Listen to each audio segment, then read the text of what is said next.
हफ्ते का है आखिरी दिन, बचा है आखिरी घंटे का ट्रेड। नमस्कार, आखिरी सौदा में आप सबका स्वागत है। मैं हूं अनिल सिंघवी और मैं हूं प्रदीप पंड्या। सबसे पहले इस वक्त की बड़ी बात है, निचले स्तरों से अगर आप देखें तो निफ्टी और बैंक निफ्टी दोनों में काफी अच्छी रिकवरी देखने को मिली है और खास तौर पे बैंकों में भी सरकारी बैंक सुधरते हुए नजर आ रहे हैं और ये बड़ी राहत की बात है क्योंकि यही वो सेगमेंट था, हमने कल भी आपको दिखाया था, आज फिर हम आपको चार्ट पे दिखाएंगे। इस वक्त मेरी नजर सरकारी बैंकों के इंडेक्स पर ही है। अगर यहां ब्रेकआउट हो गया तो 10,000 का निफ्टी हो जाएगा बहुत जल्दी, ऐसी आप उम्मीद रखिए। फार्मा शेयर भी मदद कर रहे हैं आज। बायोकॉन को जो अप्रूवल मिला है, बायोकॉन सिंजीन तो चले ही, उसके पीछे कुछ और भी कंपनियों में तेजी देखने को मिल रही है।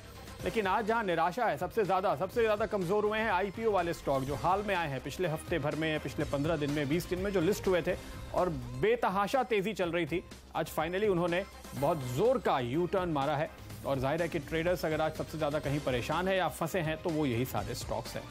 आईटी पर भी नजर है, इन्फोसिस, टीसीएस जैसे दिग्गजों के नतीजे आ चुके हैं और नतीजा सेक्टर के लिए तो नेगेटिव ही नजर आता है क्योंकि ये इंडेक्स सबसे ज्यादा कमजोर है, पूरा ओवरऑल सेक्टर भी सबसे ज्यादा कमजोर है। 9,800 के पुट पर निफ्टी में अच्छी राइटिंग देखने को मिल रही है, तो वहां पर अब सपोर्ट बेस और इस पूरे हफ्ते सोमवार से ही हम देख रहे हैं कि 9800 पे अच्छी राइटिंग है, मंगलवार से बल्कि कहिए लगातार अच्छी राइटिंग देखने को मिली है और 9900 की कॉल और पुट दोनों में कल भी पोजीशन बन रही थी। हमने आपको बताया था कि इस पे नजर रखिए और आज भी बन रही है पोजीशन। हालांकि अब यहाँ पे कमाई थोड़ी कम होगी क्योंकि पिछले 2 दिनों में बहुत जमकर राइटिंग हो गई है 9900 के स्ट्रैडल में, ऐसा लगता है ना। बिल्कुल, तो यह है बाजार की बड़ी बातें। लेकिन बाजार में जो बड़ा एक्शन है वो बेहद सीमित दायरे में।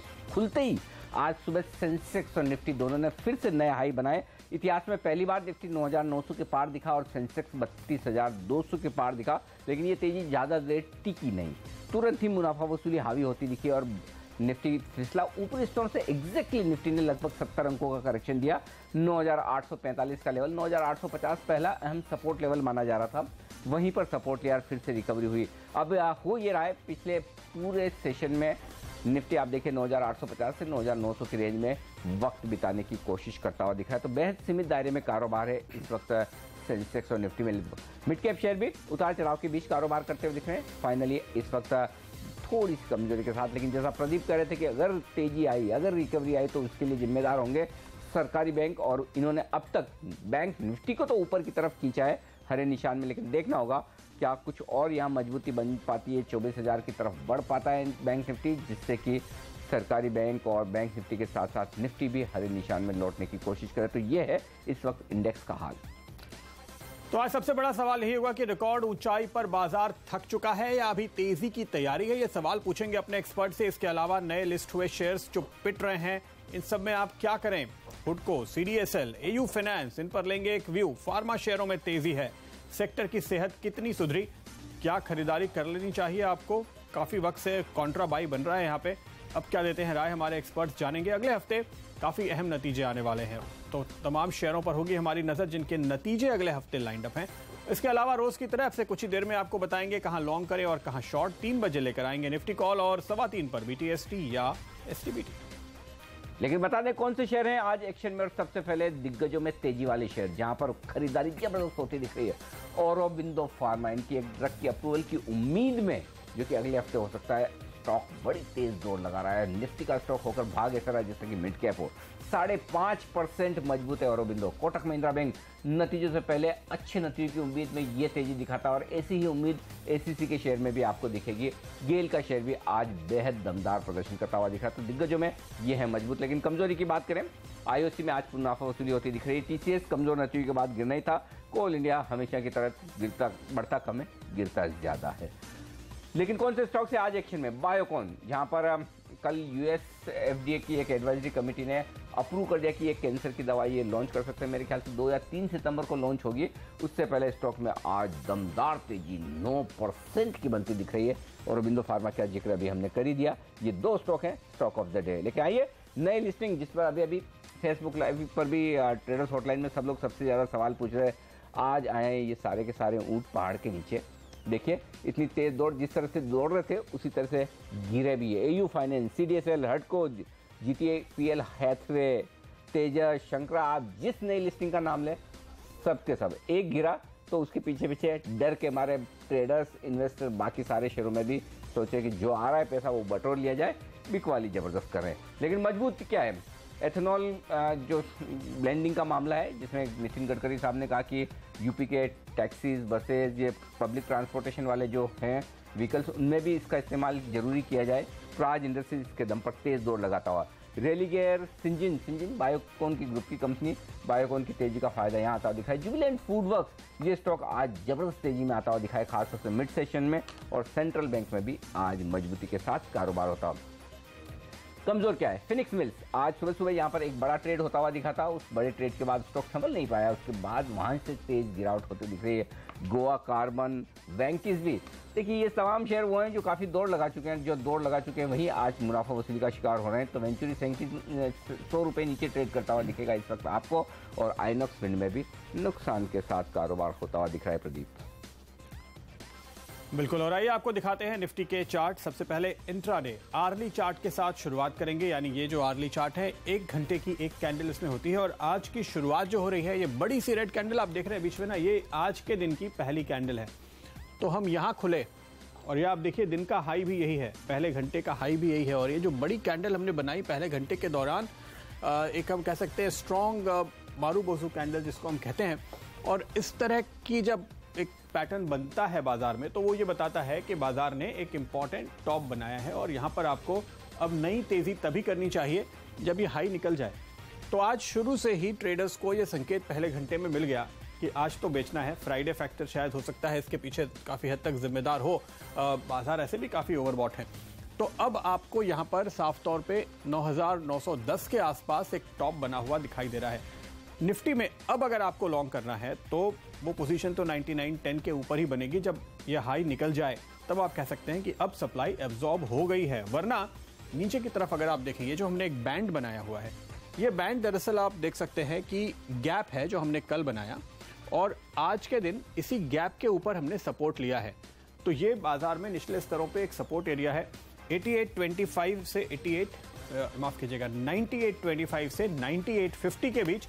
तो अगर आपको तेजी करनी हो निफ्टी में, तो या तो गिरावट में इस रेंज में कहीं आपको नीचे मिलता है तो आप 9,800 के जितने करीब मिले उतना अच्छा एक पोजीशन लेने की सोच सकते हैं, या फिर नई तेजी आप करेंगे ऊपर जब 99.10 का लेवल निकल जाता है। तो एक इंटरेस्टिंग बात हालांकि आज के ट्रेड में जो नजर आएगी, आप देखिए हमने बहुत लंबी तेजी की है और करीब करीब वन वे 9,400 से लेकर के 2 हफ्ते के अंदर हम 9,900 तक आए हैं। तो 500 पॉइंट की इस तरह की जब तेजी होती है, जैसे अनिल आपको रोज सुबह बताते ही हैं कि मार्केट कई इंडिकेटर्स पे ओवरबॉट हो रहा है, पुट कॉल रेशियो खास तौर पे जिस पर रोज नजर रखते हैं, तो वो तो एक संकेत है ही। लेकिन इस तरह का जब शार्प मूव आए और ऊपर के लेवल पर जो पैटर्न बनते हैं वो काफी इंपॉर्टेंट होते हैं।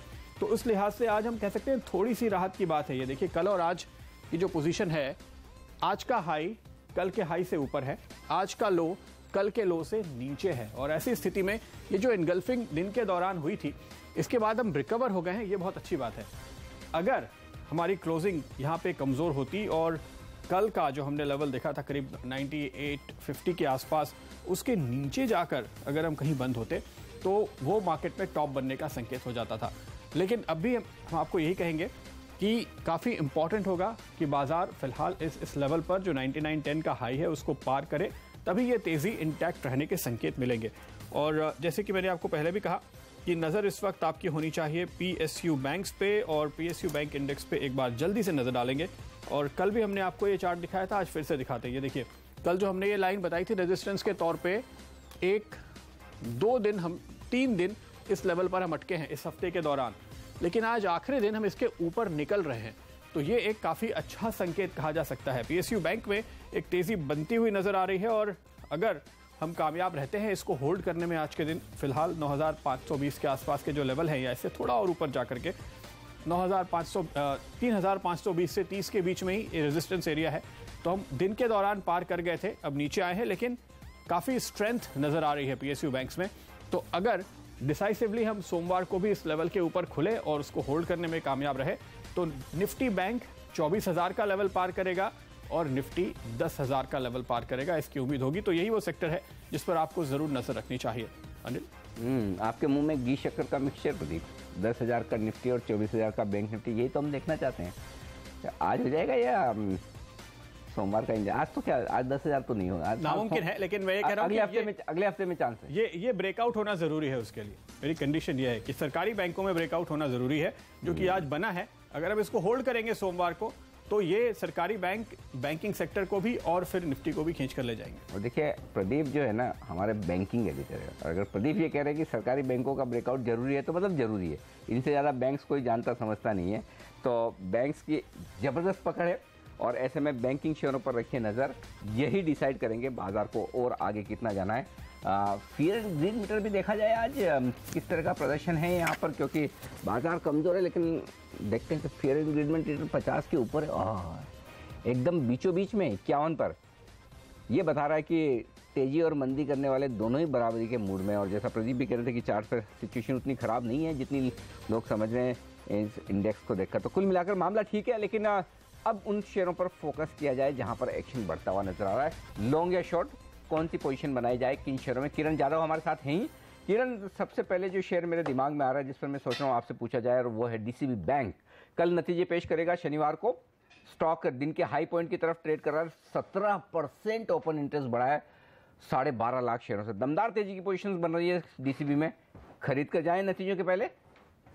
नहीं, बिल्कुल बाय करके ही चलना चाहिए। और इसने अच्छा एक बेस बनाया है, जैसे आपने कहा ओपन इंटरेस्ट एडिशंस काफी अच्छे हैं, वॉल्यूम भी काफी अच्छे है। जब ये 197 से 201 की छलांग लगाई अभी 2 घंटे पहले, बहुत अच्छे वॉल्यूम्स के साथ ये छलांग लगाई है। तो मेरा मानना है कि ये इजीली आपको 210 के लेवल्स के करीब जाते नजर आएंगे अगले हफ्ते तक। ओके, तो ये है डीसीबी बैंक पर आपके लिए राय। यहाँ पर तेजी करके चलें आप, ज़्यादा बेहतर रहेगा और नतीजों से पहले खरीदा जा सकता है। एक और स्टॉक इसी तरह का प्रदर्शन कर रहा है, जुबिलेंट फूड। बड़े दिनों बाद एक्शन में आया, ये 4% मजबूत है आज के सेशन में, 7% यहाँ भी ओपन इंटरेस्ट बढ़ा है।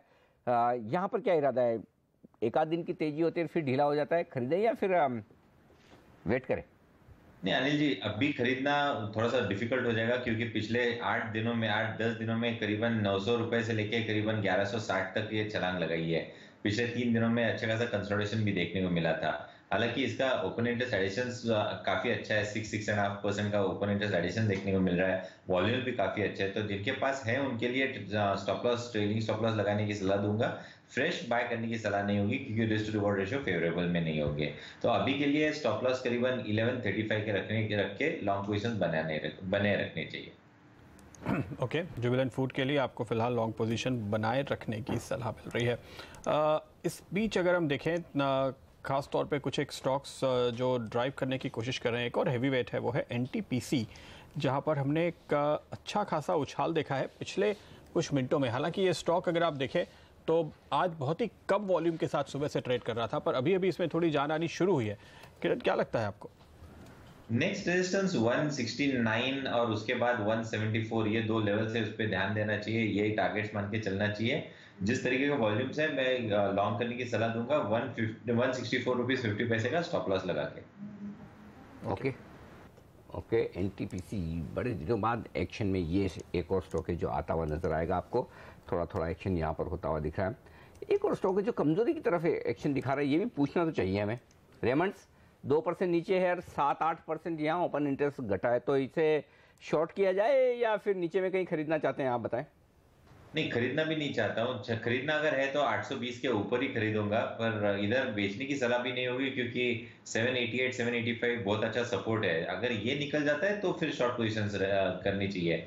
आज जो वॉल्यूम्स है वो बिलो एवरेज वॉल्यूम्स है, तो मैं थोड़ा सा कॉशियस रहूंगा इस स्टॉक पे।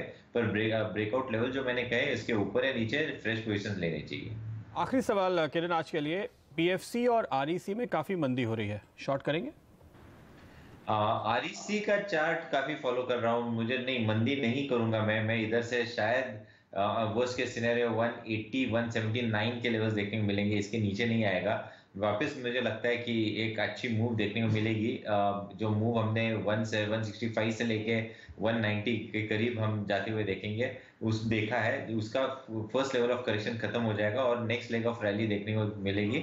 मैं इस सीरीज में मेरा एक्सपायरी की लेवल करीबन 195 के करीब देखने को मिल जानी चाहिए, और अगले सीरीज में आपको ये 210 215 के लेवल्स देखने को मिल जाने चाहिए। काफी अच्छे ओपन इंटरेस्ट एडिशन है, जमाव अच्छा खासा देखने को मिल रहा है, और ऑप्शन डेटा भी बहुत स्ट्रांग है।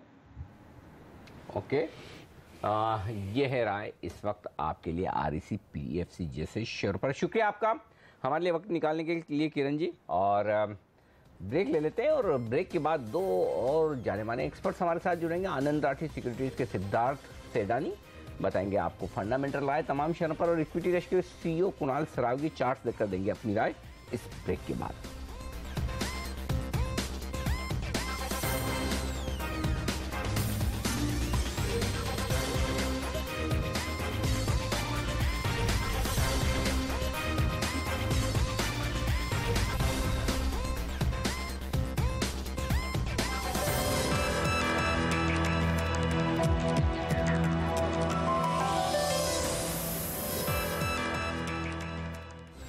स्वागत है आपका एक बार फिर आखिरी सौदा में। हमारे साथ आनंद राठी के सिद्धार्थ सेडानी और इक्विटी रश के कुणाल सरावगी जुड़े हुए हैं।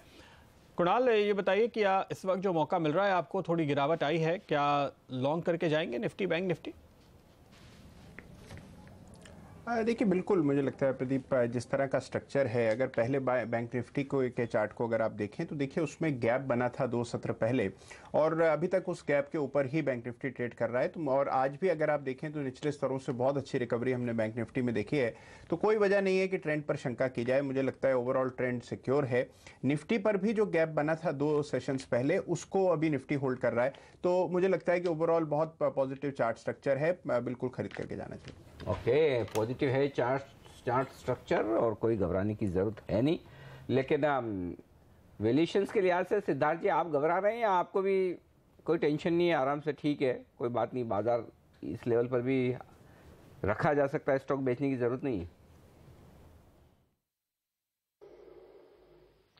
देखिए अनिल जी, वैल्यूएशंस थोड़े तो स्ट्रेच्ड है ओवरऑल पर्सपेक्टिव से, बट वैसे भी नहीं है कि जो एकदम घबराहट आ जाए, क्योंकि सबसे बड़ी चीज़ है कि जो डेटा आए हैं अभी हाल फिलहाल में IIP और CPI और आज जो WPI के डेटा आए हैं, ये सब देखते हुए और जिस हिसाब से मॉनसून की एक स्थिति है, जिस हिसाब से प्रोग्रेस है, एक RBI का रेट कट जरूर आने वाले टाइम में दिख रहा है। तो ये एक मार्केट के लिए एक पॉजिटिव संकेत होगा। और अगर लीडरशिप की बात करें तो हम मानते हैं कि बैंकिंग क्षेत्र से एक लीडरशिप जरूर आ सकती है आने वाले टाइम में। अंडरटोन पॉजिटिव है।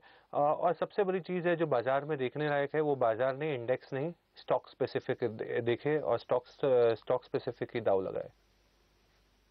ओके, लेकिन अगर आपके पास AU फाइनेंस हो तो फिर क्या सिद्धार्थ घबराना चाहिए? आज की गिरावट के बाद तो जरूर घबराहट है, बट ओवरऑल पर्सपेक्टिव से AU फाइनेंस पे हमारा सब्सक्राइब था। 8 टाइम्स प्राइस टू बुक के वैल्यूएशन पहुंच गई है। वैल्यूएशंस काफ़ी स्ट्रेच्ड है और मैं मानता हूं कि बहुत सारी ओवरऑल स्पेकुलेटिव एक्टिविटी हो चुकी है। तो ये सब देखते हुए एक प्रॉफिट बुकिंग ज़रूर दिख रहा है, और जिसके पास है उसको तो डेफिनेटली एक बार के लिए निकल जाना चाहिए, क्योंकि ये फॉलिंग नाइफ जैसा अभी आज दिख रहा है। नीचे आता है तो देखेंगे, अगर वैल्यूएशन कंफर्ट जोन में होंगे तभी ऐड करना चाहिए। वैल्यूएशन तो कहाँ आएंगे, जब IPO के वक्त ही लोगों को महंगा लग रहा था। तो ये तो IPO की प्राइस से नीचे जब तक नहीं आया तब तक तो कहाँ से वैल्यूएशन सस्ते होंगे प्रदीप? मेरे ख्याल 358 रुपये की इशू प्राइस थी। हम उम्मीद कर रहे थे कि 450 लिस्ट होगा, लिस्ट हुआ 525 जहाँ लिस्ट हुआ उसके बाद वो भाव कभी देखा ही नहीं। तो वही हाल तो CDSL में भी था, जहाँ 525 भी लिस्ट हो वो भी भाव नहीं आया, मतलब उससे एक बार किसी भी प्राइस से नीचे गए नहीं। अब ये तो पहली बार 600 के नीचे वापस रेंज में आ रहा है 578। हाँ, CDSL भी आप जो बोल रहे सही, 250 रुपए लोग सोचते थे कि उस पर प्रॉफिट बुक करेंगे। हाँ, और ये अभी मैं खुद बोल रहा हूँ 149 रुपये का इशू प्राइस था, मुझे लगा 250 लिस्ट होगा, 250 पौने 300 के आसपास लिस्ट होना चाहिए। 300 हो गया तो बहुत हो गया, लेकिन 300 के ऊपर जिस तरह से अब ये तो 10% गिरने के बाद भी 400 है, तो ये कब सस्ते होंगे? सस्ते होने का तो स्कोप लग नहीं रहा है। शंकरा देखिए, उनमें भी ये, हाँ हडको जरूर है कंपैरेटिवली, मेरे ख्याल से वो शायद इतना महंगा नहीं होगा अभी भी। हडको सेफ बेट आप कह सकते हैं, लेकिन शायद यहाँ पे एक्साइटमेंट इतनी होगी, ये उम्मीद नहीं थी मुझे, क्योंकि जल्दी हो गई। एक्चुअली उम्मीद थी लेकिन जल्दी हो गई, बहुत जल्दी हो गई। मेरे ख्याल से अभी प्रॉब्लम भी यही है प्रदीप की लोगों के पास आइडिया की कमी है, पैसा लगाए कहाँ। तो किसी एक फंड मैनेजर ने हडको को पकड़ा तो सब टूट पड़े, हुआ ये है कि भाई ठीक है, आज पैसा अच्छी क्वालिटी का शेयर महंगा खरीद लिया तो थोड़ा ज़्यादा लंबा होल्ड करना पड़ेगा, फर्क इतना ही है। तो हडको की क्वालिटी को लेकर लोगों को दिक्कत नहीं हुई। बिल्कुल, तो जैसे रेपको होम फाइनेंस चलता है उस तरह से तो आप उम्मीद नहीं करेंगे कि LIC हाउसिंग चले। तो इससे मुझे उम्मीद थी कि LIC हाउसिंग की तरह चलेगा और ये चला है रेपको की तरह। दिक्कत तो है हाउसिंग फाइनेंस में ये जो इंटरेस्ट बना है सिद्धार्थ, अब वापस फिर से इंटरेस्ट क्या, मैं ये कहूँगा कि पिछले 2 सेशन में तो मैं बड़ा इंटरेस्टिंग ट्रेड देख रहा हूँ प्रदीप। 2-3 सेशन में हडको चल रहा है और बाकी ये हाउसिंग फाइनेंस कंपनियां पिट रही है। LIC पिछले 3 दिनों में ये सारे शेयर नीचे है, इंडिया बुल्स, DHFL। तो क्या इन सब में हडको बेस्ट है सिद्धार्थ, आपको ऐसा लगता है? देखिए हडको बहुत अच्छा है इंटीग्रेशन के हिसाब से, अगर देखा जाए गवर्नमेंट के हिसाब से तो काफ़ी अच्छा इंटीग्रेशन है। हालांकि कंपनी ने थोड़ा डिनाई किया है कि स्मॉल फाइनेंसेस देंगे, बट अगर ये आने वाले समय में होता है तो एक बहुत बड़ी अपॉर्चुनिटी होगी हडको के लिए। ओवरऑल हाउसिंग फाइनेंस स्पेस में हम मानते हैं कि वैल्यूएशन की दृष्टि से कुछ एक कंपनियां बहुत ही ज़्यादा ओवर स्ट्रेच्ड है, जैसे कि Can Fin home 7.5 times price to book पे है, बहुत ही ओवर स्ट्रेच्ड वैल्यूएशन है। वैल्यूएशन की दृष्टि से और ओवरऑल बिजनेस डायनामिज्म के हिसाब से हम मानते हैं अभी भी दीवान हाउसिंग फाइनेंस एक कंपनी हो सकती है जहां पे देखा जा सकता है, followed by PNB housing finance. Okay, फिलहाल अगर आप देखिए तो ये सारे के सारे होम फाइनेंस कंपनीज जिस तरीके से बहुत अच्छी तेज़ी और री रेटिंग देख चुके हैं अफोर्डेबल हाउसिंग के उम्मीद में, वो सारे प्रोजेक्ट्स आने और वो बिज़नेस आने में भी वक्त लगेगा। तो ये थोड़ा वक्त से पहले था, इसलिए थोड़ा नरम होना तो अच्छा ही कहा जाएगा। लेकिन काफ़ी सारे पिटे हुए स्टॉक्स की हमने बात की, अब थोड़े बढ़ने वालों की बात कर लें। तो आज बायोकॉन और सिंजीन ने जो तेज़ी दिखाई है, कुणाल इनके चार्ट्स आपको क्या कह रहे हैं? नए हाइस पर है तो जाहिर है कि अब तो नई टेरिटरी, नए टारगेट खुलेंगे। बिल्कुल प्रदीप, देखिए बायोकॉन की बात करें तो जिस तरह का बड़ा गैप अप आज हमने देखा है, इससे ये तय होता, और उसके साथ आप देखिए इसने अपने लाइफ टाइम हाई को भी क्रॉस किया। तो जो स्ट्रक्चर है वो बहुत ही ज़्यादा पॉजिटिव है। मुझे लगता है कि और ऊपर के लेवल्स आएंगे और बहुत मुमकिन है कि ये 450 तक चला जाए। तो बायोकॉन में मुझे लगता है कि डेफिनेटली लॉन्ग करके चलना चाहिए। सिंजिन में भी जिस तरह की तेज़ी दिख रही है, मुझे लगता है चार्ट स्ट्रक्चर काफ़ी मजबूत हुआ है। इसमें एक बड़ा करेक्शन आया था, उसके बाद एक बेस बना है और मुझे लगता है कि अब क्योंकि इसने 490 को पार कर लिया है तो आपको यहाँ 530-540 के लेवल्स जल्द आते हुए दिखेंगे। तो दोनों ही काउंटर्स में मेरी खरीद की राय है। ओके, दोनों में है खरीदारी करने की राय इस वक्त। सिंजीन और बायोकॉन में बड़ी मजबूती के साथ ये स्टॉक ट्रेड करते हुए दिख रहे हैं, इसमें कोई डाउट नहीं। दमदार खरीदारी इस वक्त होती हुई दिख रही है। स्टॉक्स जो आज खबरों के दम पर और एक्शन में दिख रहे हैं, उनमें IT शेयरों का जिक्र करना होगा। IT शेयरों में बड़ा मिला जुला सा रुझान दिख रहा है, जहाँ इन्फोसिस मजबूत है वही TCS कमज़ोर है। इस तिमाही के नतीजे देखकर सिद्धार्थ, क्या आप ये डिसीजन ले चुके हैं कि TCS बेचकर इन्फोसिस खरीद लिया जाए? देखिए वॉल्यूम ग्रोथ के दृष्टिकोण से तो TCS का वॉल्यूम ग्रोथ काफ़ी अच्छा आया है, 3.5% के आसपास आया है, जबकि इन्फोसिस का कम आया है। बट ओवरऑल जो गाइडेंस है, डॉलर रेवेन्यू गाइडेंस, ये जो बढ़ाया गया है, मैं मानता हूँ 100 बेसिस पॉइंट से, इस कारण से इन्फोसिस पे एक मजबूती देखने मिल रही है। इनफैक्ट क्लाइंट एडिशन की भी बात करें तो कुछ एक नरमी दिखी है sequential as well as corresponding year basis पे इन्फोसिस पे। बट मैं मानता हूँ कि आज जो स्ट्रेंथ इन्फोसिस पे दिख रहा है वो प्रीडोमिनेंटली एक गाइडेंस के ऊपर है, जो भी डॉलर रेवेन्यू गाइडेंस पे। पूरे क्षेत्र की अगर बात करें IT की, तो हम लार्ज कैप स्पेस पे अभी भी कंस्ट्रक्टिव और पॉजिटिव नहीं है। हम मानते हैं मिड कैप IT स्पेस पे पॉजिटिव रहना चाहिए। Companies like Cyient, Persistent, Majesco, Sonata software, हम मानते हैं कि मिड कैप में कुछ एक कंपनियां हैं जो भी अभी इश्यूज चल रहे हैं IT क्षेत्र में, H1B वीजा या इत्यादि ऑटोमेशन, इसमें से ये मिड कैप कंपनी कुछ एक इम्यून जरूर दिख रही है। तो यहाँ पे मिड कैप पे बाइंग करके चल सकते हैं। ओके, इनफैक्ट अगर आप दिग्गजों की बात करें तो TCS, क्या आपको कुणाल लगता है कि ज़्यादा सेफ नहीं है इस वक्त इस लेवल को देखते हुए बनिस्बत इन्फोसिस के? देखिए मुझे लगता है कि दोनों के चार्ट अगर आप देखें और कंपेयर करें प्रदीप, तो मुझे लगता है कि इन्फोसिस के चार्ट में अभी ब्रेकआउट आना बाकी है। TCS एक कंसोलिडेशन के दौर में है और काफ़ी बड़ा कंसोलिडेशन हो रहा है, जो कि 2320 से लेकर के 2550 के बीच हो रहा है।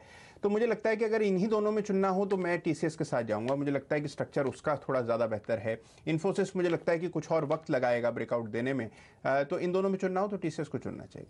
ओके, तो चलिए प्रदीप जो कह रहे हैं वो बात चार्ट्स पर दिख रही है प्रदीप आपके यहाँ भी ये टीसीएस के चार्ट से खुले हैं? बिल्कुल, ये टीसीएस के चार्ट हैं जो कि बता रहे हैं कि सपोर्ट करीब है, और इन्फोसिस अगर लेना है तो मुझे लगता है 925 के आसपास फिर मिल सकता है। ऐसे कुछ रिजल्ट नहीं है देखिए कि ये यहाँ से भाग जाए, तो ये 900 से 1000 के बीच में घूम रहा है बहुत टाइम से। मुझे लेना होगा तो मैं 900 के करीब लेना पसंद मिलेगा नहीं 900 की नजदीक, हाँ 940 930 तक मिल सकता है, चलेगा तो उस 930 भी चलेगा। हाँ, क्योंकि उसका एक रीजन है, उसका रीजन ये है, फंडामेंटल रीजन है कि वो बायबैक वाला मामला अभी भी रुका हुआ है। 13,000 करोड़ का जो बायबैक या फिर डिविडेंड आज देखिए इन्होंने बहुत क्लैरिटी दी है, अपने प्रेस रिलीज में भी लिखा, और ये कह रहे हैं कि हम पैसे देंगे, बायबैक एलोकेट कर दिए, पैसे एलोकेट कर दिए, उसके बाद भी अगर ये नीचे है तो उसका मतलब तो है ना कि ये खबर इतनी काफी नहीं है इसको चलाने के लिए। फंसे हुए लोग हैं, अच्छा वो नीचे आ गया ये तो पूरा जहाँ खुला से, ओके।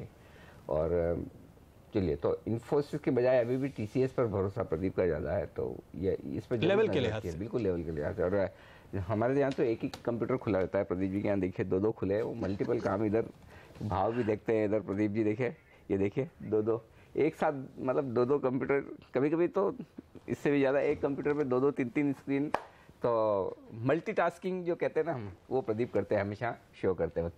अच्छा देखिए, इस बीच बाजार मजबूत होता दिख रहा है, 32,000 के पार फिर से आ गया है सेंसेक्स, और निफ्टी अब महज 15 अंक नीचे। और इसी स्पीड से अगर हम चलते रहे ना, तो फिर मुझे लगता है कि बंद होते होते आखिरी आधे घंटे में हरे निशान में आ जाएंगे। क्योंकि प्रदीप एक बात तो पक्की है, ये जो हो रहा है मार्केट में, इसको देख के शॉर्ट सेलर परेशान तो हो रहे होंगे कि नीचे तो आ ही नहीं रहा।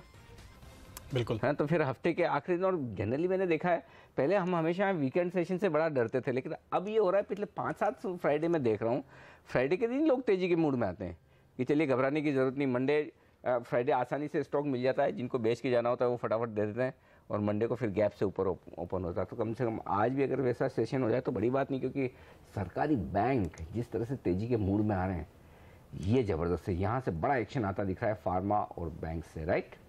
बिल्कुल। और इनफैक्ट अगर आप देखें तो पिछले घंटे भर में गेल, एनटीपीसी, औरोबिंदो, एसीसी, भारती, ऐसे बहुत सारे स्टॉक्स हैं जिनमें काफ़ी अच्छी खरीदारी हुई है। तो ऐसा नहीं है कि लोग कोई बेचकर जाने की बहुत जल्दी में हो। मेरे ख्याल से एक ब्रेक का वक्त हो चुका है, 3 बजे फिर लेनी है ना कॉल। बिल्कुल 3 बजे निफ्टी की कॉल लेंगे, लेकिन एक छोटे से ब्रेक के बाद।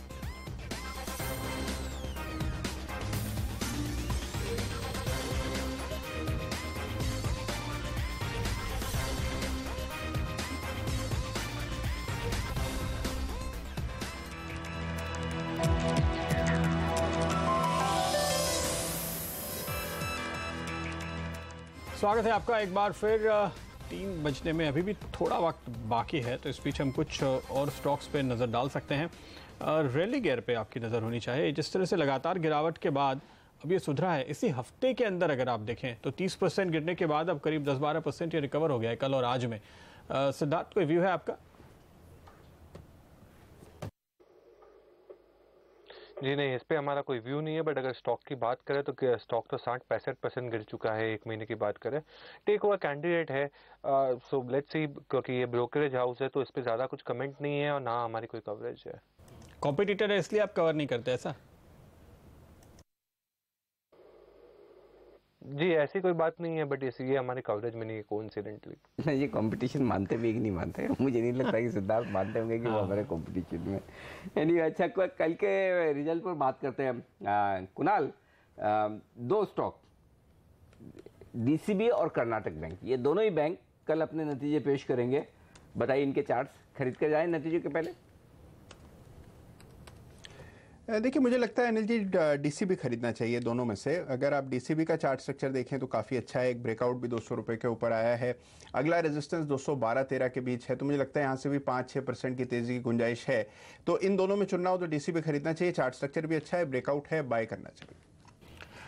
और अब 3 बज चुके हैं। हर रोज 3 बजे हम आपको बताते हैं कि निफ्टी में आपको क्या करना चाहिए। तो आइए जानते हैं निफ्टी पर हमारे एक्सपर्ट्स की राय। और उसके पहले चलिए निफ्टी पर राय देख लेते हैं। सुमित जैन की राय सबसे पहले आती हुई, बाई कॉल है, लक्ष्य 9,950 के, स्टॉप लॉस 9,837 पे लगाने की राय है, और 4 दिन के लिए ये कॉल दी है उन्होंने।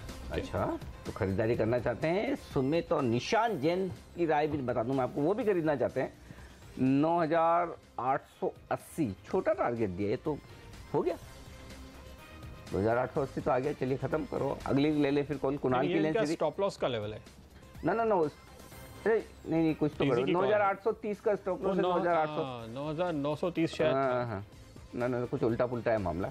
ठीक है, अब ये सही है और ये भी सही है होते हुए भी पूरी हो चुकी है। निशान जी, आपकी प्लेट स्क्रीन पर दिखने से पहले आपके टारगेट हासिल हो चुके हैं, बधाई। छोटे टारगेट दिए उसका ये फायदा है। चलिए कुणाल जी को पूछते हैं। कुणाल जी बताइए, निफ्टी खरीदेंगे आप? बिल्कुल खरीदना चाहिए अनिल जी। जिस तरह का स्ट्रक्चर है मुझे लगता है कि और तेजी निफ्टी में बनेगी। जैसे मैं पहले भी कह रहा था, मुझे लगता है निफ्टी खरीद करके जाएं। स्टॉप लॉस निफ्टी पे 9840 पर रखें। मुझे लगता है कि 9950 के लेवल्स आपको 1 या 2 दिन में आते हुए दिखें। वागले साहब, आप क्या कह रहे हैं? आफ्टरनून प्रदीप, मैं भी खरीद के चलना चाहूंगा। 9840 के स्टॉप लॉस से बाय करें फॉर अ टारगेट ऑफ 9960। मुझे लगता है ये मंडे को मिलना चाहिए। ओके, तो ये है आपके लिए इन तमाम एक्सपर्ट्स की राय निफ्टी पर। सबको खरीदना है। अच्छा, खरीदना सबको, उसमें कोई बड़ी बात नहीं है, लेकिन सबसे बड़ी बात क्या है, आज पूरे दिन भर लाल निशान में दिखे, उसके बावजूद सबको खरीदना। तो अब आप देखिए इन तीनों चारों एक्सपर्ट्स का दम कि आखिरी आधे घंटे में निफ्टी हरे से निशान में आता है नहीं। क्योंकि देखिए प्रदीप, बैंक निफ्टी के बाद अब मिड कैप इंडेक्स आया है हरे निशान में, तो तैयारी पूरी है। जब हम आखिरी आधे घंटे में प्रवेश कर रहे हैं तो हरे निशान में इंडेक्स आने की तैयारी कर रहे हैं। बिल्कुल, लेकिन एक बात मुझे समझ में नहीं आई, किसी ने भी 10,000 का टारगेट नहीं दिया, तो उसके पहले सब प्रॉफिट बुक कर लेंगे क्या? इसीलिए तो मनोवैज्ञानिक स्तर कहा जाता है कि मनोवैज्ञानिक स्तर खाली एक्सपर्ट्स के दिमाग में नहीं, शायद चार्ट्स पर भी है। ओके, तो चलो ये इंटरेस्टिंग बात है कि 10,000 से थोड़ी सी परहेज है कि थोड़ा नीचे का ही रखें टारगेट। पता नहीं 10,000 पहुंचे ना पहुंचे, ताकि अपना माल तो बिक जाए। हाँ, अपना बिक जाए, साथ ही अपना टारगेट हासिल हो जाए। कह सकते हैं हमारा तो अचीव हुआ है। तो चलिए, लेकिन कोई बात नहीं, 9,980 9,975 भी पहुंचे तो कोई दिक्कत नहीं, वहाँ पर भी ठीक है। हमारे साथ रिस्क कैपिटल एडवाइजर्स के डीडी शर्मा साहब भी कार्यक्रम में शामिल होने की तैयारी कर रहे हैं, उनसे भी पूछेंगे। उनसे मुझे एक खास बात करनी है अभी थोड़ी देर में। डीडी शर्मा साहब शामिल होंगे, फिर मैं उनसे पूछूंगा। लेकिन इस बीच जो स्टॉक्स बड़े एक्शन में हैं आज के सेशन में, उन पर एक राय ली जाए। कमजोरी की तरफ एक स्टॉक जहां शॉर्ट्स बनते दिख रहे हैं वो है हेक्सावेयर। 1.5% नुकसान में दिख रहा है, 19% यहाँ ओपन इंटरेस्ट बढ़ा है। तो इस पर वागले साहब अपनी राय देते हैं। हेक्सावेयर में कोई कमजोरी के संकेत हैं क्या आपको, या नीचे में खरीदारी करेंगे आप? अनिल जी, खरीदारी तो नहीं करूंगा, लेकिन एक लिमिटेड डाउनसाइड है 240 239, सो 1 से 1.5 से 2% के डाउनसाइड के लिए मैं बेचूंगा नहीं। शायद मैं वहां पर वेट करके वॉच करूंगा, वो सपोर्ट है, वहां पर सपोर्ट मिलता है तो फिर बाय करेंगे। फिलहाल वो लेवल्स को वॉच करेंगे। ओके, देखते हैं इस बीच और कौन से स्टॉक्स हैं जिनमें आप स्टॉक ढूंढे। तब तक मैं ना एक बार डीडी शर्मा साहब आ गए हैं, उनसे बात करना शुरू करूं। शर्मा साहब, स्वागत है आपका। मैं आपको 12 तारीख से ढूंढ रहा था एक्चुअली, और 11 तारीख को शाम को आपने वो कल का बाजार में पीटीसी का शेयर रिकमेंड किया था, याद है क्या आपको? उसके बाद क्यों नहीं याद है, दूसरे दिन 10-12% ऊपर था। अरे वो एक ही दिन चले तो समझ में आया, वो तो रुकने का नाम ही नहीं ले रहा। मैं और वागले साहब कब से आपको ढूंढ रहे हैं कि शर्मा साहब ऐसा क्या तगड़ा स्टॉक रिकमेंड करके गए। देखिए 100 रुपये में आपने रिकमेंड किया, आज भी अभी भी मेरे ख्याल से 113-14 ट्रेड कर रहा है। 2 दिन क्या भागा है ये स्टॉक, कमाल है, ज़बरदस्त। अब जिन लोगों ने शाम का शो देखा हो तो ठीक है, ये बताएं शर्मा साहब, जिन लोगों ने वो शो नहीं देखा, आपकी रिकमेंडेशन एक बार फिर से दोहरा दें। अभी भी क्या खरीदने का मौका है पीटीसी में? जी हाँ, मेरा पीटीसी का टारगेट 12 महीने का 180 रुपये का है, और ये बहुत कंजर्वेटिव टारगेट है। वागले साहब ने टेक्निकल्स देखे होंगे तो वो जानते हैं कि 105-6 रुपये जब इसने क्रॉस किया तो पिछले 3 साल का हाई इसने क्रॉस किया है, और 3 साल का हाई क्रॉस करने के बाद में नेक्स्ट हाई जो है वो 7 साल पहले का है, 2010 का 145 रुपये का। तो वहाँ तक तो इमीडिएटली जा सकता है, यानी कि अगले 3-4 महीने में ही। और उसके बाद में जो फंडामेंटल पोजीशन है इसकी जो अर्निंग है, कंसोलिडेटेड अर्निंग 14 रुपये ऑलरेडी आई हुई है मार्च 17 में। मार्च 18 में करीब मेरे हिसाब से कंसोलिडेटेड अर्निंग जो है 18 रुपये के आसपास आएगी। बहुत कंजर्वेटिव 10 का पी देते हैं तो भी 180 का टारगेट बनता है। बहुत बड़ी कंपनी है, छोटी कंपनी नहीं है। टॉप लाइन 15,000 करोड़ की है और मार्केट कैप सिर्फ 3,000 करोड़ का है, जबकि इसकी सब्सिडरी जो है पीटीसी फाइनेंशियल, उसका मार्केट कैप 2650 करोड़ का है। तो मेरे ख्याल से ये फंडामेंटली बहुत साउंड शेयर है। 3 रुपया डिविडेंड दिया है इस बार उसने, अगले साल और बढ़ जाएगा डिविडेंड। पिछले 7 सालों में 145 रुपये जब इसका भाव था, उसमें इसकी अर्निंग मेरे ख्याल से हार्डली 5-6 रुपये थी। आज अर्निंग कंसोलिडेटेड 14 रुपये हो गई है और भाव जो है 145 पे भी नहीं आया, तो मेरे ख्याल से हाईली अंडर वैल्यूड है। इसको इन्वेस्टर्स को लेके भूल जाना चाहिए, क्योंकि एक तरह से ये भी स्टॉक एक्सचेंज है। आज आप MCX का टॉप लाइन क्या है, बॉटम लाइन क्या है, उसको कंपेयर करो, और ये PTC की टॉप लाइन बॉटम लाइन को कंपेयर करो। ये F&O का स्टॉक है, बहुत बड़ी साइज है, और फिर आप इसके वैल्यूएशन को देखो आपको क्या देना चाहिए। तो मेरे ख्याल से 180 बहुत कंजर्वेटिव लगेगा फिर आपको। इसीलिए तो शर्मा साहब लोग आपको ढूंढते हैं, पूछते हैं कि शर्मा साहब कौन से और स्टॉक रिकमेंड करने वाले हैं। मिड कैप शेयरों में तो जो आपकी महारत है, वाह क्या बात है, गजब शेयर आप ढूंढ के लाते हैं, वो भी 10,000 की निफ्टी पे। इतने सस्ते और अच्छे शेयर ढूंढना आसान काम नहीं है। वागले साहब जरा लंबे वाले चार्ट तैयार है ना आपके? आप तो रोज, अब तो याद ही हो गए होंगे आपके लॉन्ग टर्म टारगेट्स, रोज इतनी बार चर्चा होती है इसकी। तो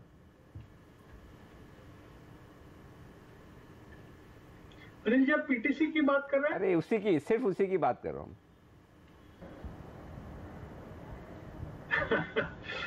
मैं फिलहाल 130 की ट्रेडिंग टारगेट जो हमने 105 पे दिए थे उसकी बात करूंगा। वंस वो ब्रेक होगा तो मेरा 150 155 तक का पोजिशनल व्यू होगा, शायद वो 160 तक मैं एक्सटेंड कर सकता हूँ। 180 तो फिलहाल शायद अगर एक 12, 14, 15 महीने की बात करूँ तो शायद वो भी हो सकता है। ओके, तो ये राय है फिलहाल आपके लिए PTC पे। शर्मा जी, आज आपका एक और फेवरेट स्टॉक जो चर्चा में है, बायोकॉन, और काफ़ी ज़बरदस्त तेज़ी बनी है, नए हाई भी बने हैं। यहाँ पे एक जो सवाल दिमाग में आता है वो ये कि इस स्टॉक पे आज आपको एक नई अप्रूवल मिलने की उम्मीद जगी है जो सितंबर में शायद मिलेगी, ऐसा मैनेजमेंट ने जानकारी दी। लेकिन उसके सामने हाल ही में चूंकि इनके फैसिलिटीज़ पे कुछ सवाल भी उठे, तो क्या ये उसको डिलीवर कर पाएंगे? तब तक पूरी क्लैरिटी हो जाएगी। आपका क्या व्यू है? देखिए, मेरा व्यू ये है कि बायोकॉन मेरे ख्याल से मोस्ट डिसिप्लिन्ड कंपनी है और बहुत ज़्यादा जो है ध्यान देती है इन सब चीज़ों पे। ये तो एक तरह से FDA का एक्टिविज्म है कि आजकल वो बहुत ज़्यादा और बहुत छोटी चीज़ों पर जो है वो मेरे ख्याल से अलर्ट इशू करते हैं, लेकिन वो भी एक अच्छी बात है। बायोकॉन जैसी कंपनी, मैं समझता हूँ कि अगले 3 से 6 महीनों में जो है जितने कंसर्न्स रेज किए गए हैं उन सबको जो है वो एक तरह से मीट आउट कर लेगी, और शायद अगला जब भी इनका जो है इंस्पेक्शन होगा तो उसमें क्लियर हो जाएगी। लेकिन सबसे बड़ी बात यह है कि इसके पास जो बायोसिमिलर्स की पाइपलाइन है या बायोलॉजिकल्स की जो पाइपलाइन है उसका पोटेंशियल बहुत ज़बरदस्त है, और अब ग्लोबल मार्केट में क्लैरिटी आ गई है। आज से 3 साल 2 साल पहले तक हालत जो ख़राब थी वो इस कारण थी कि जो ग्लोबल रेगुलेटरी अथॉरिटीज़ थी वो एक्चुअल में क्लियर नहीं थी कि बायोलॉजिकल्स को या बायोसिमिलर्स को किस तरह से जो है परमिशन दें, अप्रूवल्स दें। तो मेरे ख्याल से अब वो क्लैरिटी आ गई है, और इसलिए इनकी अप्रूवल्स जो है मैं समझता हूँ अगले 12 महीनों में फास्ट आनी शुरू होगी, और प्रोडक्ट पाइपलाइन इसकी जो है बायोसिमिलर्स में सबसे बढ़िया है इंडिया के अंदर। एटलीस्ट ग्लोबल में कंपैरिजन नहीं कर सकता, मुझे मालूम नहीं है कि ग्लोबली और कितने प्लेयर जो हैं, लेकिन फिर भी ग्लोबल प्लेयर्स जो है बायोसिमिलर्स में बहुत कम है कंपेयर टू केमिकल जेनेरिक्स। तो बायोकॉन में कहीं कोई डरने घबराने की जरूरत नहीं। ये स्टॉक रहेगा जबरदस्त एक्शन में, तेजी में यहाँ पर खरीदारी करके चलें। फोकस नतीजों पर करते हुए सोमवार का एक नतीजा है ACC का। यहाँ पर रिजल्ट आने की तैयारी है। सीमेंट कंपनियों के नतीजों की शुरुआत भी सोमवार से होगी, इस लिहाज से तो मंगलवार को अल्ट्राटेक है, बराबर है। तो सोमवार वाले ACC और मंगलवार वाले अल्ट्राटेक, इन दोनों पर राय ली जाए। बताइए कुणाल जी, क्या इरादा है?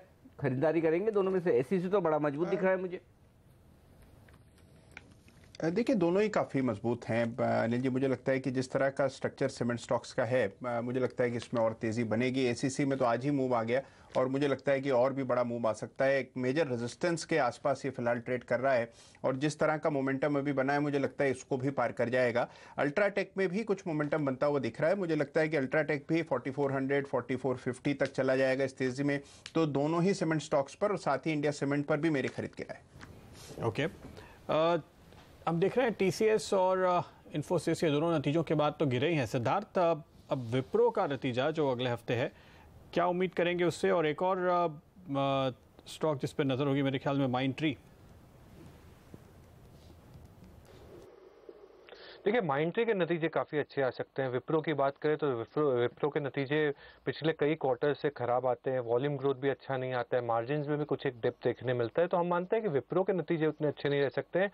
दिग्गजों की बात करें तो दिग्गजों में HCL टेक ही है जो एक अच्छे नंबर्स, क्वार्टरली नंबर्स दे रही है सभी कंपनियों के कंपैरिजन में। जैसे मैंने पहले भी कहा, छोटी श्रेणी में IT मिड कैप में हम ज़्यादा ध्यान देना चाहेंगे। Companies like Cyient, Persistent Systems, Majesco, Sonata software, हम मानते हैं कि डिजिटल स्पेस में, IoT स्पेस में बहुत ही अच्छा हलचल हो सकता है आर्टिफिशियल इंटेलिजेंस में।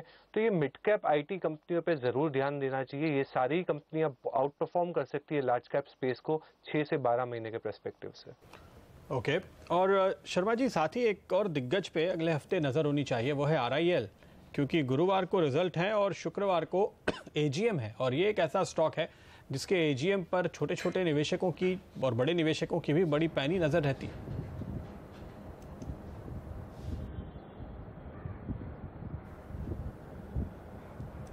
शर्मा जी को लगता है फिलहाल हमारी आवाज़ नहीं पहुंच रही है, दोबारा कोशिश करेंगे उनसे बात करने की और स्टॉक पे नज़र होगा। लेकिन फिलहाल देखिए कुछ और स्टॉक्स, तो बजाज ऑटो एक और अहम कंपनी है जिसके नतीजे आएंगे 20 तारीख यानी कि गुरुवार को। इस पर सिद्धार्थ आपका क्या अनुमान है? देखिए, हम मानते हैं कि बजाज ऑटो फिर से एक्सपोर्ट्स में मार खाएगा क्योंकि एक्सपोर्ट्स इनके इम्प्रूव नहीं हो रहे हैं। टू व्हीलर सेगमेंट में कुछ एक ट्रैक्शन ज़रूर आ सकता है क्योंकि 350 सीसी के ऊपर की जो लॉन्च है उनसे थोड़ा सा ट्रैक्शन आ जाएगा, बट वो भी उतना बड़ा नहीं हो सकेगा कंट्रीब्यूशन के साइड पे, बॉटम लाइन पे। तो मैं नहीं मानता हूँ कि बजाज ऑटो के नंबर्स में कुछ खास बात रहेगी। ये देखना ज़रूर है कि मार्जिन कैसा आएगा। देखिए, टू व्हीलर स्पेस की, जैसे हम रूरल की, एग्री स्पेस की बात करते आते हैं, एग्री थीम की बात करते हैं, हम मानते हैं कि एग्री स्पेस में सबसे दमदार कंपनी अगर टू व्हीलर स्पेस में हो वो हो सकती है हीरो मोटोकॉर्प और TVS मोटर्स। TVS मोटर्स पे हमारी कवरेज ज़रूर है। हम मानते हैं कि ये दोनों ही कंपनी पे ज़रूर फोकस रखना चाहिए। बजाज ऑटो एक्सपोर्ट्स पे बहुत ज़्यादा अच्छा परफॉर्म नहीं कर पा रहा है। ओके शर्मा जी, आप मेरी आवाज़ अगर आप सुन पा रहे हो, हम RIL की बात कर रहे थे, अगले हफ्ते नतीजे भी और AGM भी, क्या उम्मीद है आपकी?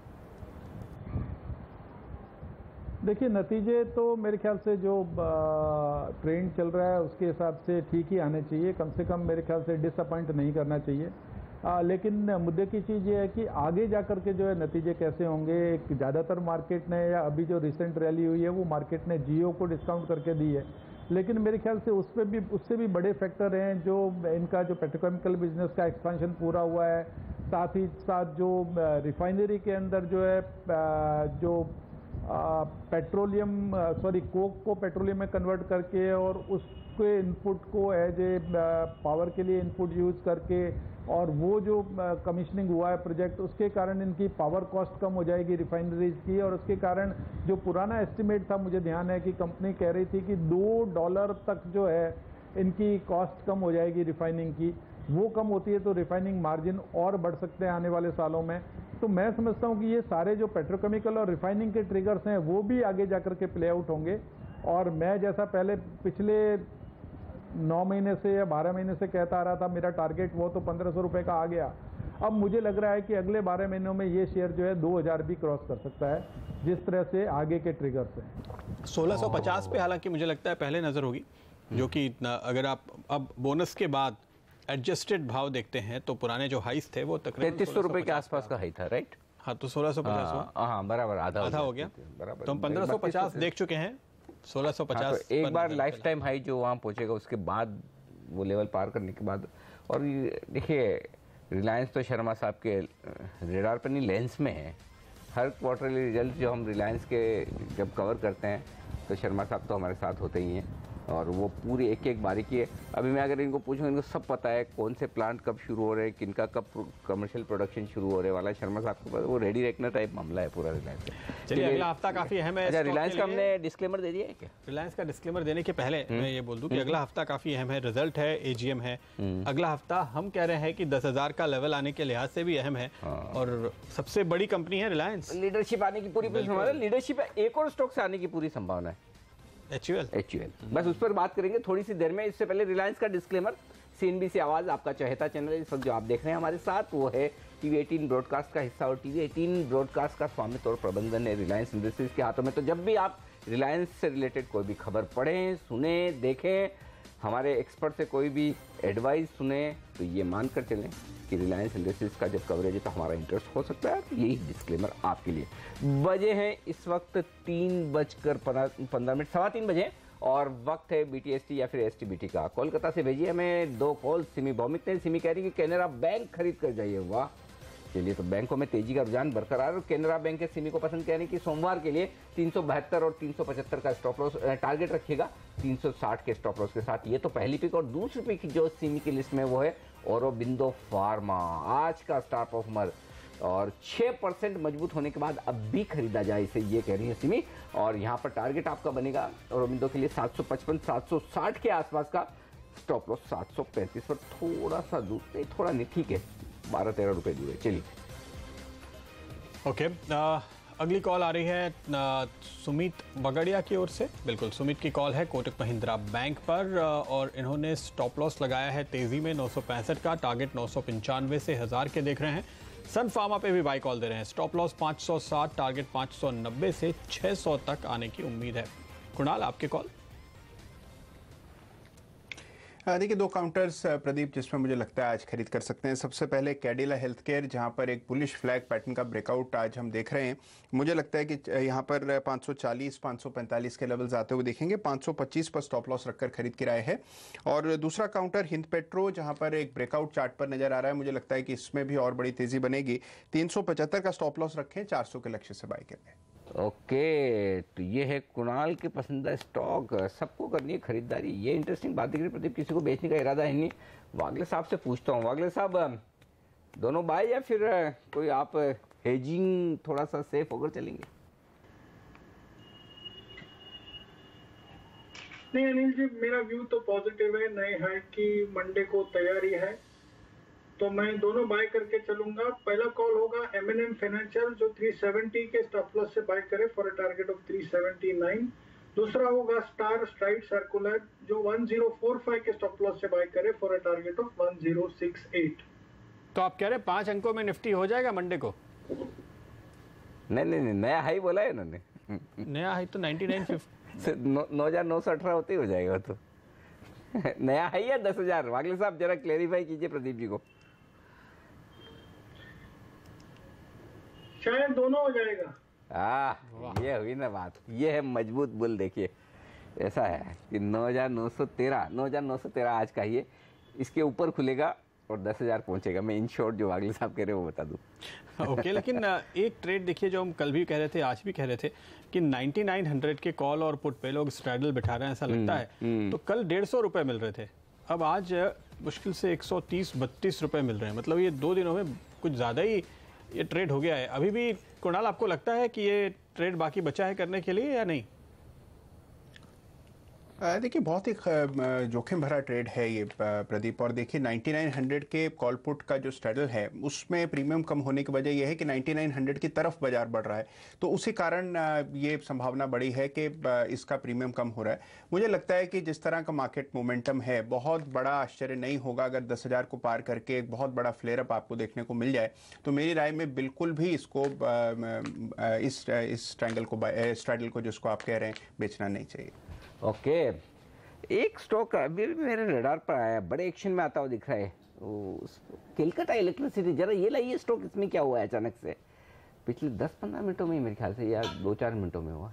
कोलकाता इलेक्ट्रिसिटी CSC, जी हाँ, दिन के हाई पॉइंट पर 900 के पार। वागले साहब बड़े दिनों बाद निकला है ना 900 के पार, क्या कुछ बड़े ब्रेकआउट के संकेत है इस पर आज?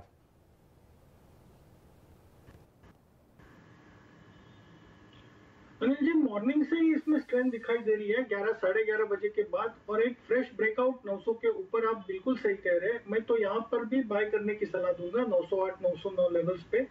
और मैं समझता हूँ एक थोड़ा सा लंबा पोजिशनल 890 का स्टॉप लॉस होगा, 930 940 शायद 950 तक भी ये ऊपर जा सकता है 1-2 हफ्ते में। 1-2 हफ्ते या 1-2 दिन? सोमवार मंगलवार का बताइए।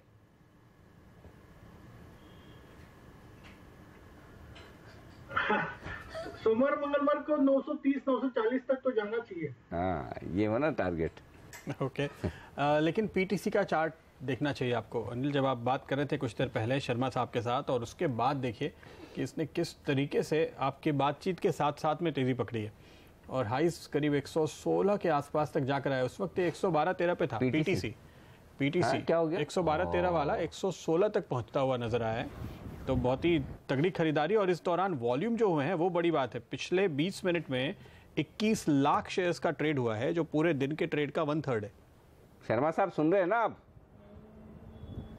जी हाँ, मेरे ख्याल से बुधवार को भी 1 करोड़ से ज्यादा का वॉल्यूम हुआ था। तो देखिए आपके चाहने वाले कितने हिंदुस्तान में, ये देखिए हिंदुस्तान में आपके चाहने वाले कितने, और सबसे ज्यादा सीएनबीसी आवाज के दर्शक है वो। इसीलिए अकाउंटेबिलिटी और रेस्पॉन्सिबिलिटी बहुत बढ़ जाती है, और मैं बहुत ही कॉशियस रह के, बहुत ध्यान दे के चीजें निकालता हूँ और बोलता हूँ। बहुत बढ़िया, यही आपकी सबसे बड़ी खासियत है, और इसी वजह से दर्शक इतना प्यार और सम्मान आपको देते हैं। देखिए नहीं तो कोई किसी के बोलने पे ऐसे अपने पैसे नहीं लगाता, राइट? बिल्कुल सही बात, बहुत बड़ी चीज है। कई सालों का एक्सपीरियंस है। खैर यहाँ पे तो दर्शकों का भी शर्मा साहब के साथ, और शर्मा साहब का बाजार के साथ कई दर्शकों का एक्सपीरियंस है। मार्केटर पे नजर डालिए इस बीच। और कुणाल, अगर आप इसके चार्ट देखें, मार्केटर में 5 लाख शेयर्स अभी अभी ट्रेड हुए हैं, दिन का 15 लाख का वॉल्यूम है, उसमें से 1/3, और तेज उछाल 4% के आसपास का, क्या लगता है?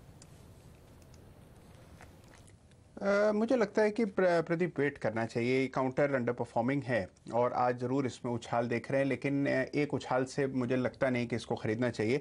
जब तक ये काउंटर 4650 47 को डिसाइसिवली पार न कर जाए, उसके ऊपर टिक ना पाए, तब तक इसमें नहीं खरीद किराए नहीं।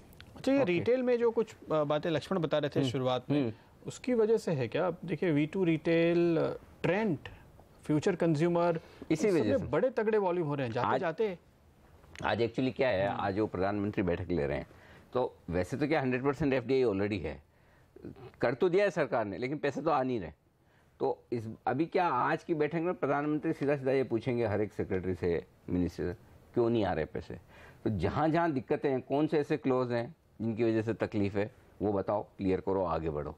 तो अब पैसे चाहिए, काम चाहिए, मेक इन इंडिया सक्सेसफुल करना है, एफडीआई चाहिए, तो उसके लिए आज बैठेगा। और प्रदीप, जो आमतौर पर छवि है प्रधानमंत्री की इमेज तो ये है कि जहाँ कहाँ काम अटका है, क्या क्या कर सकते हो, उसे क्लियर करो, आगे बढ़ो। बिल्कुल। आज ही वो एक OECD कंट्रीज का सर्वे आया है जो बता रहा है कि भारत के लोगों को अपनी सरकार पे जितना भरोसा है उतना किसी देश में नहीं है, और अमेरिका में तो हमारे आधे से भी कम परसेंटेज आता है। बिल्कुल, अमेरिका में तो पता नहीं ट्रम्प साहब कैसे बने प्रेसिडेंट, भगवान जाने, लेकिन जिस दिन बने उस दिन से के बाद से किसी का भरोसा उन पे नहीं। लेकिन फिर भी चलिए, एक और शेयर मेरे रडार पर आ रहा है। कैश मार्केट के स्टॉक्स जनरली मैं नहीं देख पाता हूँ, आप देखते हैं, लेकिन मैग्मा फिनकॉर्प, ये एक शेयर जरा लाइए सामने। इसे मुझे कहाँ देखना है मैग्मा को? बीएससी पर मैग्मा में अभी थोड़ी देर पहले बड़ा वॉल्यूम होता हुआ दिखा है। 8.5 लाख शेयरों का कारोबार मेरी स्क्रीन पर दिख रहा है। मैग्मा फिनकॉर्प बीएससी है जी हाँ, और 9.5 लाख बराबर है। 8.5 लाख शेयरों का एक ही बड़ा ट्रेड हुआ है। 1/3% हिस्सेदारी इसकी बदली है 0.36%, और ये बदली है 168 रुपए के दाम पर। तो ये एक छोटी एनबीएफसी आज एक्शन में आती हुई दिख रही है। सिद्धार्थ, कुछ राय रखते हैं आप? मैग्मा फिनकॉर्प पर निवेश के लायक है शेयर? देखिए, परफॉर्मेंस के लिहाज से हम मानते हैं कि इसका परफॉर्मेंस बेहतर हो सकता है, और पिछले 1-2 क्वार्टर में कुछ एक ट्रैक्शन भी जरूर देखने मिला था, बट इसका हमारा कवरेज नहीं है। बट ये अगर एनबीएफसी स्पेस की बात करें, और हम लोग पिछले टाइम पे एयू फाइनेंस और ये सब भी बात कर रहे थे, हम मानते हैं एनबीएफसी स्पेस में एक कंपनी है इक्विटास, जो स्मॉल फाइनेंस बैंक में पहला लाइसेंस होल्डर है। एक्सपेंशन की बात करें तो 300-325 जैसी ब्रांचेस ऑलरेडी डेवलप हो चुकी है। ये साल में 450 ब्रांचेस होंगी। इक्विटास पे पिछले 1-2 क्वार्टर से बिकॉज ऑफ लेवरेजिंग एक्सपेंशन के कारण नतीजे अच्छे नहीं आ रहे, पर हम मानते हैं कि आने वाले समय में इसके नतीजे अच्छे आएंगे, लोन ग्रोथ इंप्रूव हो सकता है। इक्विटास पे जरूर ध्यान रख सकते हैं। अब यहाँ से इस पे मोमेंटम जरूर बन सकता है। इक्विटास ध्यान दे 265 के टारगेट से। ओके, तो इक्विटास पसंद है आपको फिलहाल। आखिरी मिनटों की तरफ बाजार बढ़ता हुआ, और एक स्टॉक देखिए MEP इंफ्रा, ये बड़ी तेजी से बढ़ा था स्टॉक, और अभी पिछले कुछ मिनटों में जोर से गिरावट आई है। करीब 3-4% के आसपास की तेज गिरावट दिख रही है मुझे ऊपर के लेवल से यहाँ पे। और ये देखिए बिल्कुल क्रैश होता हुआ, और वॉल्यूम भी अच्छे खासे हैं। 6 लाख शेयर्स करीब ट्रेड हुए हैं पूरे दिन के ट्रेड का। अगर आप देखें तो तकरीबन 15-20% हिस्सा ये बनता है। तो बड़ा लॉट किसी ने बेचा हो ऐसा लग रहा है। स्टॉक पे पिछले हफ्ते या महीने का आप जब चार्ट देखेंगे तो काफ़ी तेज़ी के मूड में दिखा था ये स्टॉक, और उसके बाद ये करेक्शन आ रहा है। सिद्धार्थ, क्या आप इसको ट्रैक करते हैं? कोई व्यू है?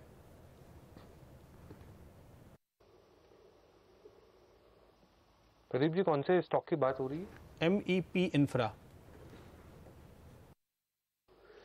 एमएपी इंफ्रा पे हम जो देख रहे हैं कि ऑर्डर बुक्स पे स्वेलिंग ज़रूर है, ओवरऑल पर्सपेक्टिव से इसके नतीजे भी इम्प्रूव हो सकते हैं। सबसे बड़ी चीज़ है कि हम मानते हैं कि 50 से 70 बेसिस पॉइंट का मार्जिन इंप्रूवमेंट हो सकता है, तो इस पे एक ज़रूर ध्यान दे सकते हैं। बट अगर इंफ्रा स्पेस पे हम लोग जिस पे दाव कर रहे हैं और we are going all out on that is IRB infra. हम मानते हैं कि बीओटी प्रोजेक्ट्स में और स्पेशली रोड सेगमेंट में आईआरबी से बेहतर कोई नहीं है अभी भारत में, और ये सबसे अच्छे नतीजे दे सकता है आने वाले समय में। तो आईआरबी इंफ्रा रोड सेगमेंट में जरूर ध्यान रख सकते हैं, बाइंग की सलाह रह सकती है। कंस्ट्रक्शन को लेकर भी आज काफी कुछ एक्शन हो सकता है सरकार की तरफ से, और अगर ये होता है तो फिर वाकई में इस सेक्टर के लिए सोमवार के लिए भी अच्छा दिन हो सकता है। एक और जो हम बात कर रहे थे अगले हफ्ते निफ्टी को लाइफ टाइम हाई पर कौन ले जा सकता है, उसमें एक और है लीवर, जो इस हफ्ते लगातार शुरू से हम ये कह रहे थे कि लीवर वो स्टॉक है जो तेजी दिखाने के लिए तैयार है, और आप देखिए 1100 के नीचे से लीवर ने बड़ी तेजी दिखाई। मंगलवार को है नतीजे,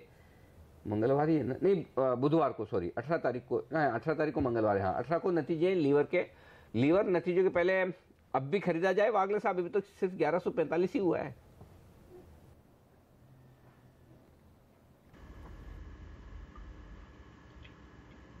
अनिल जी, थोड़ा सा साइडवेज मूवमेंट आ सकती है, तो एज ए ट्रेडर मैं इतना कीन नहीं रहूंगा और दूसरे स्टॉक्स मिलेंगे। आपने पहले लिया है तो ये होल्ड कर सकते हैं, हायर लेवल्स की संभावना है, बट एज ए ट्रेडर इतना मुझे वो मोमेंटम नहीं दिख रहा है।